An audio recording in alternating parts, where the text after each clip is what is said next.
Welcome to the Artistic Finance Podcast, where we break down the wall between art and money. If you're here looking for how to be an artist and financially sustain a career, you're in the right place. Keep listening and join us as we learn about artists and how they make money work for them. Hello, everyone. This is your host, Ethan Steimel, back for episode 2. If you're listening, that means you found some value in our first episode and have decided to stick with us. Thank you very much. Please take some time and leave a rating and review so that other people can find us. Now, what you are really here for, our guest, actor Chuck Cooper. His voice is as commanding as his onstage presence. Last summer in New York's Central Park, he played Leonato in Much Ado About Nothing, and that show was also filmed for great performances on PBS. He has also played other Shakespearean roles like the title role in Othello, Brutus in Julius Caesar, and Caliban in The Tempest. On television, he has guest starred in House of Cards, Madam Secretary, Nurse Jackie, and Gossip Girl.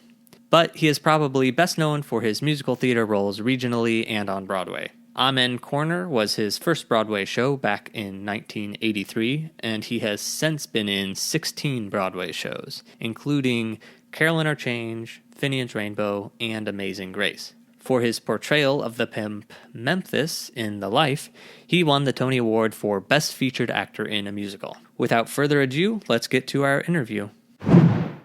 Welcome, Chuck Cooper, to the podcast. You're the second guest ever. You're really, too good. I'm sort of amazed. Well, from my perspective, you're scraping the bottom of the barrel, dude. My two first guests have had Tony Awards. I would say you're not the bottom of the barrel. Oh, okay. For context, I just want to say that we're recording this on April 28th, 2020, which is in the middle of the coronavirus, the COVID-19 shutdown. People of the future, this is the stage where everybody's starting to have to cut their own hair. So I don't know, have you gotten there yet? Have you cut your own hair? I've not gotten there yet, but I've actually contemplated. I have a pair of clippers, and I'm really contemplating going out on the deck and like mowing my hair down so that all the hair just goes off into the yard. My wife wanted me to cut my hair this weekend. I was like, no, I want to see Chuck first, and then I can cut my hair after. I don't want it to look like a disaster. I appreciate it. Chuck, I gave you an intro already. Could you give us a 2-minute recap of where you started and how you got to where you are in your current career? The theater was always something that was in my family. My father actually was an actor in community theater. I'm from Cleveland, Ohio, and he acted in a community theater there called Karamu House, which is a settlement house, and they had a community theater, and they did various productions, and I would go to the theater. I often say I grew up in the theater because my nursery school was also in this settlement house. So I went to nursery school there, and I saw my father act in shows there. First show I remember seeing was an all-black production of Oklahoma. And so the theater's, it's always been in my life, but I never pursued it until I went away to college. In high school, I sung in a choir. I kind of knew I could sing. Then when I went away to college, my freshman orientation advisor was a professor in the School of Theater, and you fill out the form about what your interests were and what you did in high school. And he suggested that I try the School of Theater, the freshman 101. That ought to be fun. There'll be some easy credits. Not time-consuming at all. No, not at all. So I tried it, met with some success, just kind of stayed on that track. I basically kept going, knocking my head on the wall where the wall was soft. That's kind of how I did it. I went through the Ohio University program. It was a conservatory. In my sophomore year, I had to audition to keep going because there was a big weeding out. I made it through that, graduated by the skin of my teeth. Theater history was a big block. The math was a big problem. They finally cobbled together enough credits so that I could get I believe my degree is a Bachelor of Arts. I was supposed to be a Bachelor of Fine Arts, but I only made Bachelor of Arts. I don't understand what the distinction is, but nevertheless, that's what I graduated with. And then I moved to New York. My first week in New York, an upperclassman recommended me to do a narration of a dance/puppet show that she was doing, non-equity. I got that job. Then another upperclassman recommended me for an audition for TheaterWorks USA. At that point, it was called Performing Arts Repertory Theater. And I got my first professional equity job, all in the first week. Amazing. Yeah, it was, I tell that story and people get really pissed at me because, I got my equity card in a week. I originally went there and said, okay, I'm going to give myself 5 years to get my equity card. I got it in like 5 days. That's amazing. It is. And I went out on the road and with that, I think that show, that was Young Mark Twain. And I played some slave named, I don't know, Jim. That sounds like a good slave name. We toured around, about 8 actors in a big van, and we had to carry the set, the costumes, and we didn't make any money, but I was able to pay my rent. And so I did that job, and then I think I did another part tour, and then maybe I probably got a regional theater gig, and little crumbs and little things just kept leading. One thing led to another, and I would definitely say that the early part of my career, and even later into my career, oftentimes it was a personal connection between me and someone that led to the next job or led to the next step, moved me along. It's who you know, not what you know. From when you moved, because you've done a number of Broadway shows, that's how I know you. 16. So how long from when you first got to New York to when you got your first Broadway show? So I moved to New York in the bicentennial year, 1976. And my first Broadway show was Amen Corner, which was the musical version of James Baldwin's Amen Corner. I can't tell you what year that was. It was 80s, early 80s, mid 80s, somewhere in there. Within your 5 years, maybe? Well, no, I guess a little after your 5 years to get your equity card. Yeah, it was a little after. Well, and then the other thing, I know you as an actor, not as a singer, even though clearly you sing quite a bit. But I was in the lighting department on the show Choir Boy, which was a year ago now. You played sort of like headmaster, the very serious role. And you were nominated for a drama desk for that as well.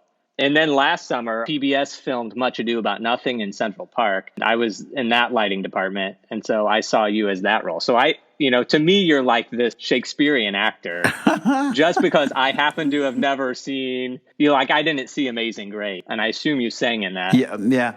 Well, oddly enough, the first incarnation of Choir Boy, I had a song in that version, but that song got cut because it was like a little weird for the headmaster to bust out singing all of a sudden, Right, yeah, because that's a very serious, the subject matter is pretty serious, and your role has all the awkward conversations with students. So I can definitely see. Yeah. And Peter Kazarowski, who did the lighting for it, and he was the first guest on our podcast. He did that version, but I wasn't working with him at the time. So I only did the second version. Oh, and then this is totally a side note, but my wife, Nicole, and I, we were watching, because of coronavirus, we're watching a little more Netflix than we could or normally would. And last week we were watching Gossip Girl, and you showed up on the screen. Oh God. Which is so funny to me because I know you as this Shakespearean actor, and then watching Gossip Girl, which is so not that. I mean, it has complications that Shakespeare maybe would have written. Ever so fluff. I mean, the fluff of fluff.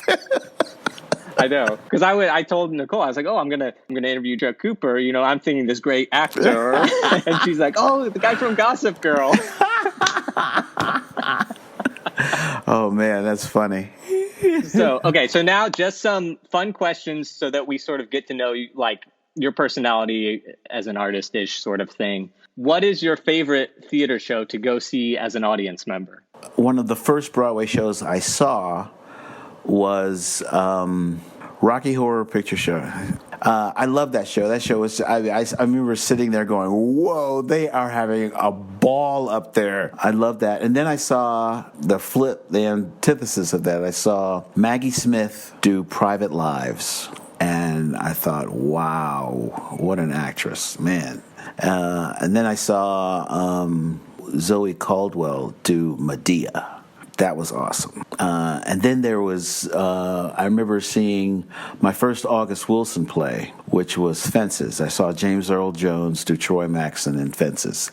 And that was truly a seminal moment in the theater for me. That was revelatory. I was like, oh my God, I know this guy. I know I've heard that music before. I know this in such a really intimate, deep place, and so that started my love of August Wilson. Okay, well, you have quite a wide range there.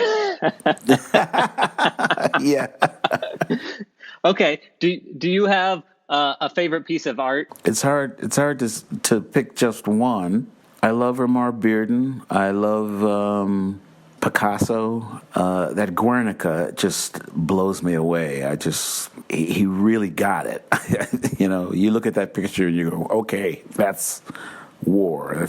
That's horror. You know, I like Van Gogh. Who doesn't, right? You're right. You know, Starry, Starry Night. It's just glorious. It's really an unfair question because it's like there's just such a vast array. Yeah. I don't know how much reading you do, but do you have a favorite art book, like an acting book or inspiration book, something like that? My favorite. I am not a great reader. I'm dyslexic, and it's really, really difficult for me to read. But that said, there's a book that I often go to, and that is the Tao Te Ching, and I like the Stephen Mitchell translation. It's actually one of the oldest books ever written. I think it predates the Bible, actually. It was written by a man named Lao Tzu. It predates Confucianism. It's a philosophy. The Tao Te Ching basically translates to the Book of the Way. The first half of it is about how to be in the world, and the second half is about how to be a leader in the world. I think really old stories are just very fascinating. I grew up in a house that was like, the Bible is the oldest book. Uh-huh. You know, it was there at the beginning sort of situation. Yeah. So I always love finding books that are older than that. That, you know, just to sort of be like, well. The truth is, no one's got a monopoly on the truth. The thing I like about the Tao Te Ching is that it's in short little verses. They're almost like little poems. And they're very short. They're often very paradoxical. When I first read it, it made no sense to me. Every time I've gone back to it, it has revealed things to me. I think the journey of 1,000 miles starts with one step, comes from the Tao Te Ching. And I was going to ask, I had a question, which is, where do you draw inspiration, or where do you go to pull inspiration? But maybe that's it for you. That's part of it, but my greatest inspiration is nature. We now live on a lake up in West Milford, New Jersey, and I go as a matter of fact, as soon as we finish, I'm going fishing. That's very Midwestern. Wait, does Ohio count as the Midwest? Oh, yeah, definitely. Very Midwestern, very Midwestern. I grew up, I don't remember not fishing. Well, okay, so I'm from Missouri. And I'm not sportsly at all, but even I have been fishing more than once. Did you like it? Like you're saying, I like sitting in nature and doing nothing. In that sense, I like fishing. Actually throwing a pole out there and I actually more like with a net to get messy or whatever. But what do I do with a fish? Like, I'm not going to eat this thing. So question 2 is, what music do you listen to? Jazz and blues. every now and then I'll listen to some new age stuff, a very little bit. I cannot abide rap. I've tried, and I can't. And you know what I've started to listen to now is contemporary country music. What I've discovered is that they have expropriated or borrowed black musical vocabulary into country music, and it's really cool now. It's like I kind of like it. I absolutely love that you just said that, because I love country music. There's a lot about it that I don't necessarily like nowadays, like Casey Musgraves as an example, but there's a lot of progressive things going on. Yeah, I agree. And there's like rap mixing with country. Oh yeah, the musical palette has stretched out. I have a little man cave out back, and country music is often blaring out of there. You think it was some redneck living up in there. That's so funny, because I'm always afraid in theater, if I say, oh, I love country music, people just look at you like, what is wrong with you? That's trash. That's so rude. Yeah. That's so behind the times. And I understand what they understand, because what they understand of it is like what it was for a time, but they haven't listened to anything new, or they haven't found those artists that are actually good. And then the terrible thing I find about music is that you can have a good tune that has not good lyrics, or is not a good artist or something. And then it's confusing to me, because it's like, well, the tune's really nice. I really like it, but it is talking about terrible things. Right. I'm sitting in a bar, and then she came in, and I'll go jogging, and I go from 23rd Street down to the Brooklyn Bridge and back. Wow. And it can take me an hour, because I'm not a fast runner. Sometimes I'll listen to country music, and I play a game. How many songs will play until I hear a woman? The last time I did it, I got 22 songs that were men, and I think white men. Wow. And it was just like, come on. They have a problem there. But I will say that the women, it's the female country artists that drew me in. They are saying some fabulous stuff. I mean, they are really their stuff is much stronger than anything else. And there's some black folks now. Charlie Pride is not the only country music guy anymore. It's kind of cool. I agree. Okay, we touched on fishing. Do you have any other hobbies that you like to do? Just fishing. I tie my own flies now, because it's so much fun to tie a fly and then go fishing and catch a fish on a jig that you tied. Wow, I'm expecting that no one else is going to have fishing as a hobby on this podcast. I'm just guessing.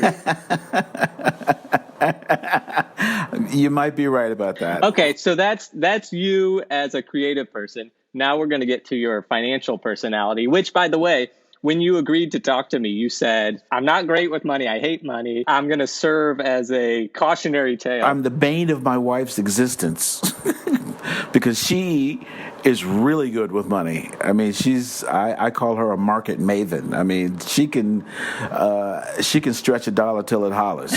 But I am very, I have $1. Well, let me go buy that.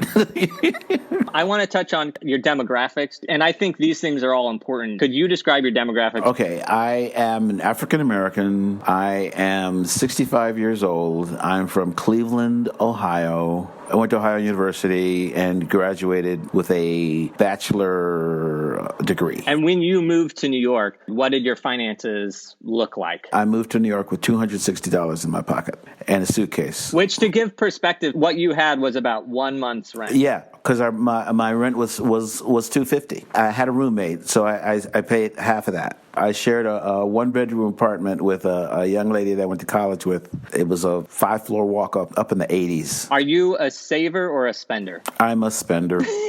I don't save anything. In my later years here, started to save a bit. And I've also started to give a bit. There's an organization in India that helps with trafficking of young girls that I give to regularly. There's the ACLU I give to regularly. PBS I give to regularly. I try to save a little bit, but probably not as much as I should.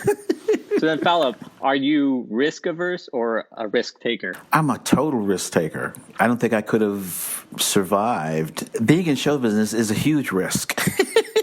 especially being an actor, being a black actor is a huge risk. Every time you go into an audition, it's a risk. You can't be risk adverse and be successful. And then, even after you get a job, you have to risk a choice. You have to make a strong choice and commit strongly to it. And it's a risk because it may suck. I tell young actors, though, when you fall on your face, that's not necessarily a bad thing because you can look at why that happened. And generally speaking, there's something to learn from that. You need to know what you can't do because you can't do everything. I don't dance. I'm not going to any more dance auditions because I can't do that. Were you taught about finance? Did you have good examples of people with money? I had good and bad examples. My grandmother was a great example. Back in the 50s, they bought a house right next to Shaker Heights in Cleveland, which was a big deal for black folks to own a house anywhere near Shaker Heights, because Shaker Heights is like one of the richest suburbs in the country. It's where all the rich white folks in Cleveland live. And then she bought a summer cabin in Idlewild, Michigan. Idlewild, Michigan is a resort area for blacks. Are you familiar with the Green Book? The Green Book is this book that black people had that would tell you if you were driving in the country, especially through the South, but even through the Midwest, where it was safe, where you could get lodging, where you could get gas, where you could, Idlewild, Michigan was a big thing in the Green Book. And so my grandmother bought a cabin there and stayed in the family for many years.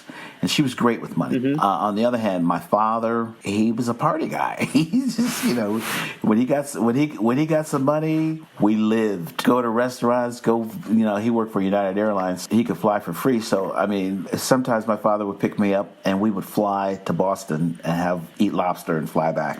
Same day. Wow. Kind of live like him. I know you're supposed to save for a rainy day. I know all that. But I also tend to think, you know what? I could be dead tomorrow. So I'm going to live today.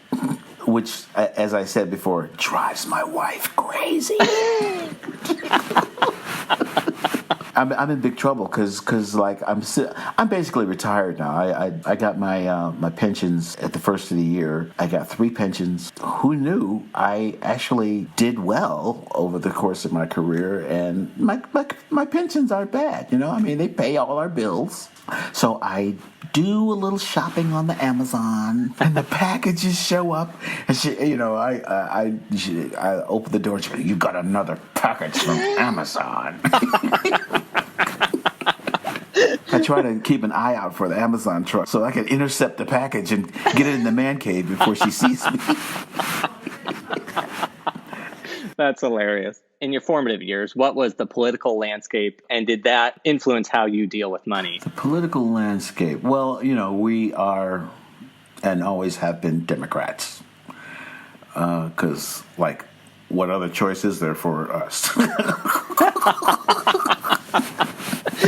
Yep. And so our fortunes, rose and fell on the progressive platform, such as it was or was not. We were often disappointed, but that was the only game in town. Okay. And then throughout your life, have you had any health challenges that sort of affected anything? Healthy as a horse. 2 years ago, I had my right knee. I had a knee replacement because, I'm getting old and arthritis had gotten kind of bad. I was supposed to get the other one done, but after realizing what was entailed, I think I'll just ride this one out. On a daily basis, do you worry about money, or do you just never even think about money, really? Now that I've got my pensions, I never think about it. My checkbook and my savings account have commas in them. They never had commas in them before.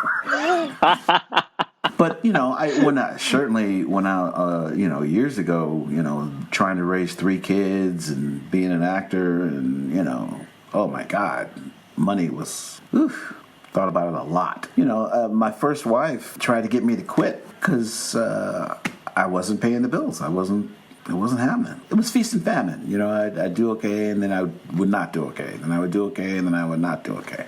I don't know if it was stubbornness. I don't know if it was craziness, but I just always knew that I couldn't do a 9-to-5 job. The few 9-to-5 jobs that I ever had, I got fired from.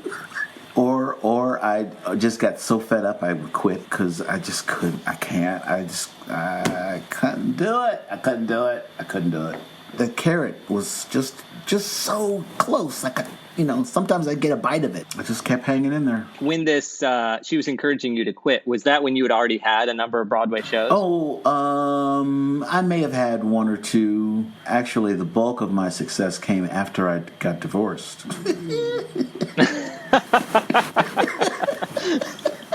Okay.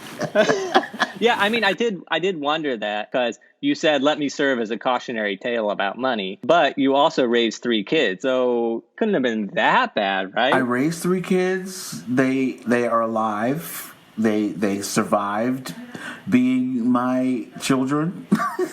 None of them are in jail. But it was rough. There's many times that I was like, no, you can't go to camp, or no, you can't have this lesson, or no, you can't do this, or no, because I don't have enough money. That said, 2 of the 3 of them are actors. My daughter just got a Tony nomination last season, and they still talk to me. I mean, occasionally. Was that Tony nomination for Tootsie? Mm-hmm. Yeah. The best parts of that show were your daughter and the comic relief. When I think back a year later, that's what I remember. And I remember watching it thinking, I wish your daughter's character had another song or had a little more development, because I thought this is what people want to see, I think. In the telling of that story, that character needs an 11 o'clock number, which they didn't have. That happened to her in SpongeBob, too, But nevertheless, she's going to be fine. She's going to do okay. Whenever you have excess money, which I guess would be now, where do you put it? We're going to be saving for travel. That's our thing. There is absolutely no material thing that I don't already have. I buy a couple lures because it's fun. It's my little toy. But I don't need shit. I could outfit 3 or 4 people to go fishing for the rest of their lives. It's basically travel. Travel is the best. It's the best. It's just the best. I love it. I think traveling is the best thing. Okay. So throughout your career, did you use budgets? No way. A budget? What the hell is that? That is a ludicrous concept to me. It seems to me like for a budget, you need regular influxes of cash. Well, I never had regular influxes of cash. I would either have no cash, the bills would mount up, and then when I got cash, I would pay the bills, get caught up, and just about the time that I got caught up, I would run out of cash. So that was the cycle. I stopped using credit cards. I just adopted the, if I don't pay you, you can wait.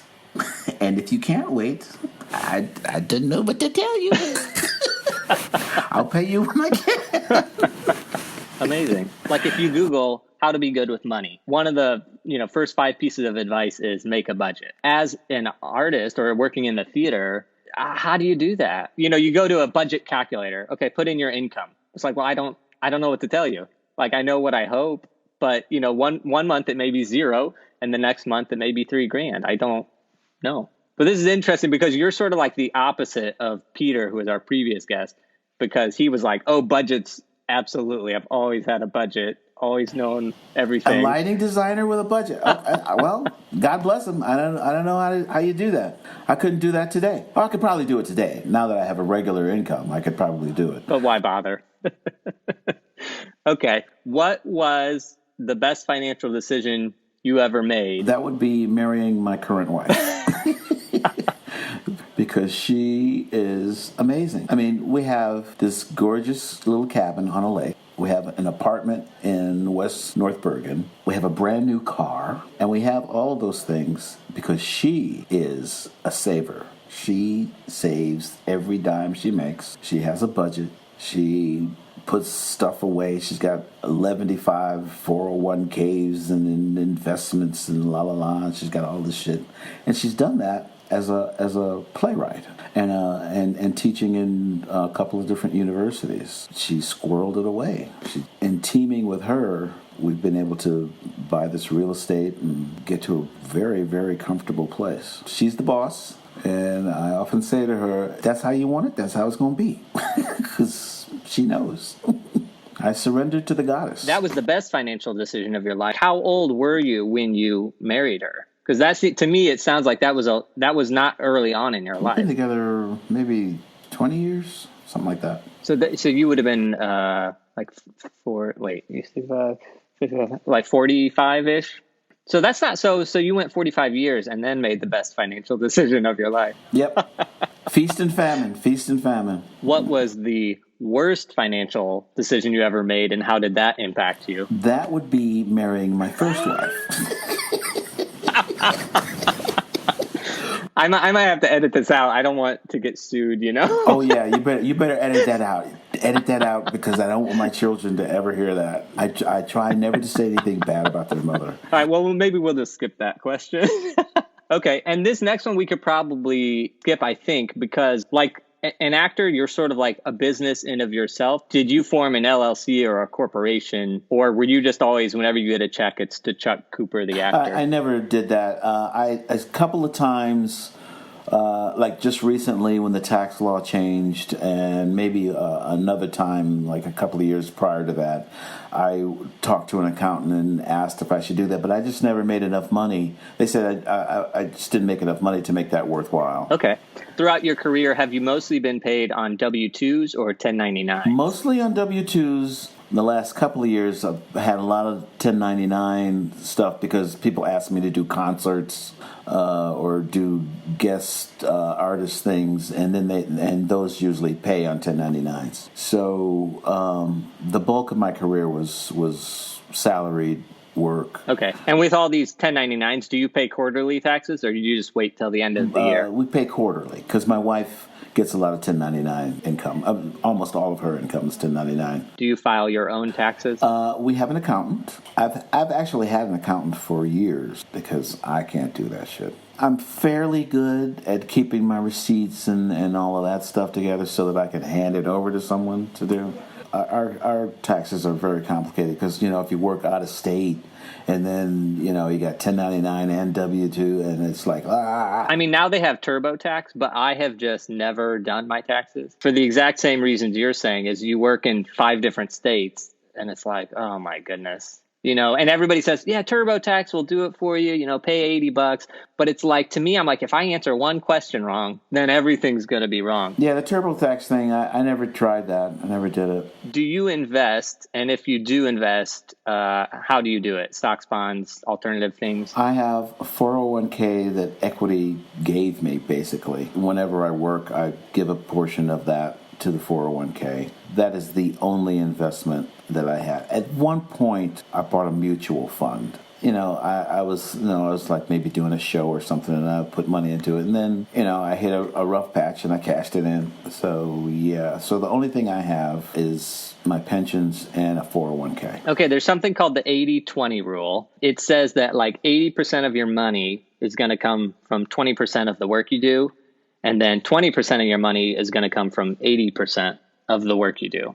Have you found that in your career at all? The theater would be where you don't make any money and you work your ass off. Television is where you hardly do any work at all and the money is incredible. I mean, like I just finished doing 5 episodes of a new series for Apple TV, and I made $100,000 or something like that. I mean, a ridiculous amount of money. And all I did was they would send a car. I'd get in the car. I'd go there. They'd, have 8 people throwing clothes on me and whatnot. I'd get on the set and I'd, say 2 lines and I'd get back in the car and go home. I mean, it was ridiculous. It was like crazy. I could so get used to that. So everybody should just be a television actor instead of a theater actor. If you want to make money.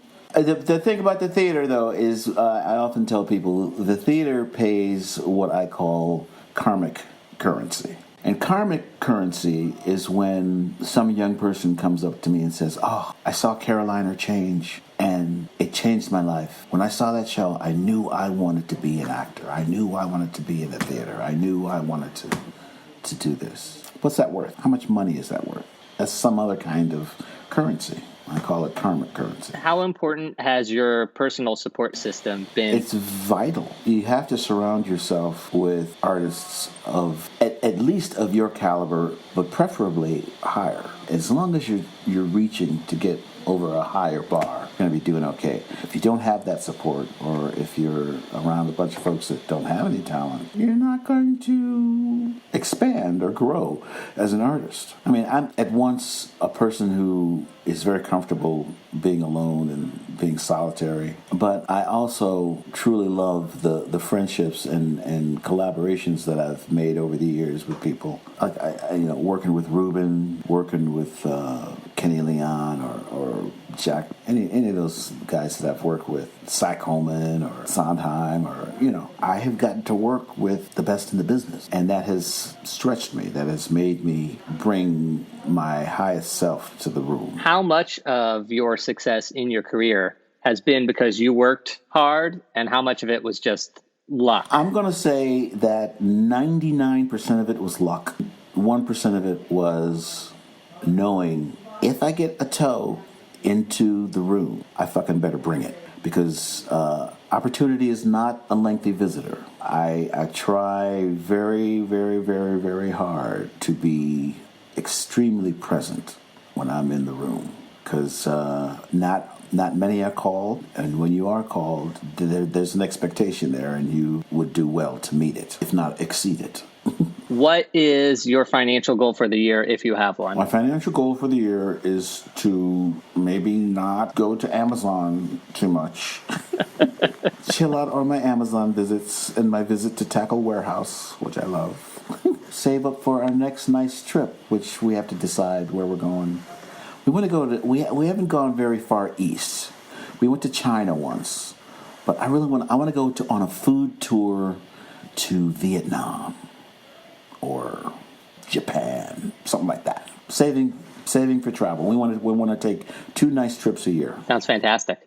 And maybe this is the same thing, but do you have any personal goal for this year? I want to catch my personal best bass. I want to catch a 5-pound bass in this lake. I've not caught a 5-pounder yet. I should probably lose some weight. I don't know if that's going to happen. Because I really like food, man. I just love food. Fair. I think I could help you, not with the weight loss goal, but this catching a 5-pound bass. I think if you went to a hatchery and bought a couple and then took them to your lake and threw them in, your odds of catching one might go up. That's very true. You're welcome. Okay. What financial advice would you give yourself back when you started, and or what advice would you give to actors who are starting right now? I tell them, get out of the business. No. Don't be an actor. If I can say that and it has any effect on you, you should not have been an actor in the first place. I don't know that it's financial advice as much as it is believe in yourself and believe in the value of your gift, because no one else will give it the value that you give it. And you must maintain the understanding that what you have to offer the world in your artistic gift is of value, and that only you can give it. There's only one Chuck Cooper. Nobody else can do Chuck Cooper but me. Apparently, that has had some value. My wife, Nicole, is a non-theater person, so these are questions that she wanted me to ask. A majority of theater artists have no savings or retirement savings. Why is that? Because we don't make no money. I know. I don't even need to ask that question. One would have to make some money in order to save some money. How will COVID-19 affect the future of theater? That's a good question. That's one we're all waiting to see. What the Tao Te Ching teaches is that nothing is all one thing except everything. There's a lot in that statement.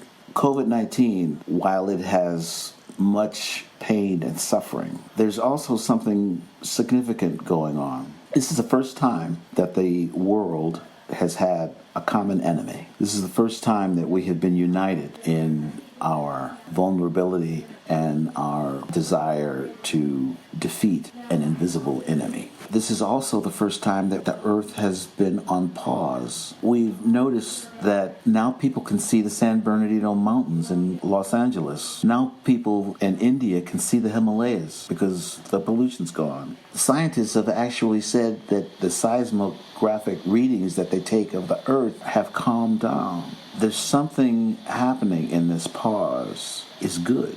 And so the pause that is happening in the theater is a time for artists to reflect and perhaps regenerate and recommit to what it is we do and the importance of it and the stories that we choose to tell. It's my hope that out of COVID comes maybe a rebirth, a regeneration of energy and commitment and focus and desire to do that thing that only the theater can do. Right now, we're worried about, oh God, Broadway, there's no Broadway. This looks the end of the day the earth stood still. Well, there's an opportunity there, great opportunity there, I think. I think we will seize it. Would you be afraid of going back to work, like on a live show? Let's see what happens. First of all, there's so much science that is yet to be done. About who's contagious, how long are you contagious, when are you contagious. All these things are still variables, so we're going to have to wait and see on that. Is it a good idea for people to go into the arts now to study or start a career? Always, of course.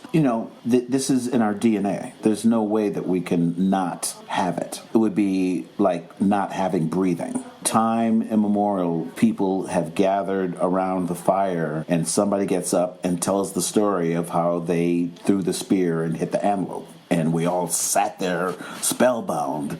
We have to have it. What form we have it has changed. We had Greek theater, then we had commedia, and then we had different permutations of it. We will come up with something else. There'll be the whatever theater is after COVID. People have been drawing on caves for millions of years. I mean, it's you can't not have it. New York has been the place for Broadway, for theater. Starting out, a lot of those actors have to have a day job. With the state of the economy right now, where a lot of those day jobs aren't available, is New York a good place to go? We are having a huge reset. I don't know whether New York will still be the epicenter. It's very possible that it may not. I don't know what to say on that one, other than beat your head on the wall where the wall is soft. Okay. Are you in unions? Which ones, and pros and cons of being in the union? I am in 3 unions. I'm in Equity, SAG, and AFTRA. And there are only pros. There are no cons. It's always better to be represented by a group than to be represented by yourself. Capitalism is such that if you are by yourself, the capitalists will usurp you. That's just how it's set up. That's just the way the game is played. And so it's better to be in a group and have some collective bargaining power than to be by yourself. Yeah, join a union. Actors Equity, I know, and SAG, Screen Actors Guild. What is AFTRA? AFTRA, American Federation of Television and Radio Artists. Actually, SAG and AFTRA are now one union. It's SAG/AFTRA. It used to be SAG was for film and AFTRA was for television and radio. Since everything is digital now, all those mediums are all digital. It's all one union now. Okay, so the final couple questions. What separates those like yourself that have had a successful career in theater versus those that stop or maybe never even get started? What separates us from them, as it were, is that we never quit. Quitting was not in the realm of possibility. Quitting was just not an option. And when quitting is not an option, then you can only succeed. Last question. Where can people find out more about you? I don't know. Why would they want to? Is Google the best place to go? Google, yeah. Google, IMDb, I guess. I'm on that. Broadway World. You also have a website. Oh, yeah. I have a website. I haven't updated it in, forever. But yeah, I have a website, chuckcooper.net. You don't have a Twitter? You're not tweeting every day? I don't tweet. I don't tweet. I Facebook. You know what?